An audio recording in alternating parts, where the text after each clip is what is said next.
Good morning guys, magandang umaga po sa inyong lahat. Napakaganda ng sinak ng araw.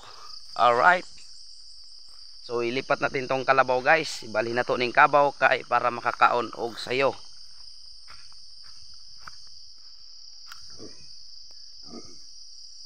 Ilipat natin guys no kasi kahapon pa to nakatali dito no, at ipapastol natin yung alaga nating kalabaw no. Siyempre alaga na rin natin to guys, kahit na hiniraman lang natin to no. Ayan, napakahirap tanggalin yung tali ng kalabaw guys. Ayan yung kalabaw oh. Ayan. So ilipat natin kung saan yung maraming pagkain. So dito lang din naman sa malapit malapit dito sa area. So mamaya kapag kasi maaraw ngayon guys, parang medyo mainit ang panahon ngayon. So kailangan din natin siyang paliguan yung alaga nating yung hiniram natin na kalabaw no. Kasi ang tawag nito, alaga na rin natin.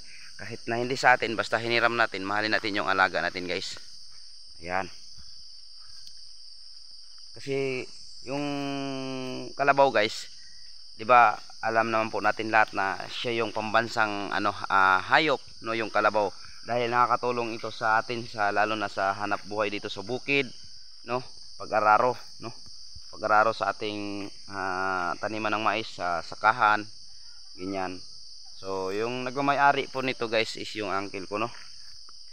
So hiniram namin sa kanya, hiniram ni mama dahil nagkupra po tayo ngayon para po may gamitin tayo pag panghaul sa niyog.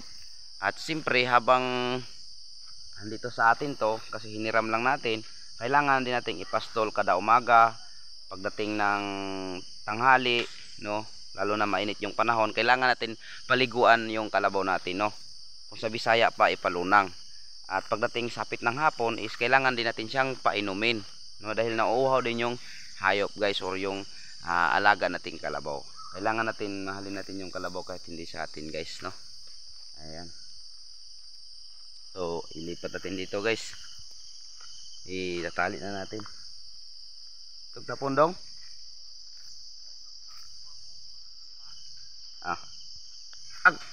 Pasano ni mo? Tama. So ato nang ihikot guys, tatali na natin no. One hand lang yung pagtali natin guys oh. Isang kamay Kasi kung hindi natin mapastol itong alaga natin guys, kapag kapag ayan natali na natin guys, isang kamay lang. Ayan. Kasi kapag hindi natin napastol itong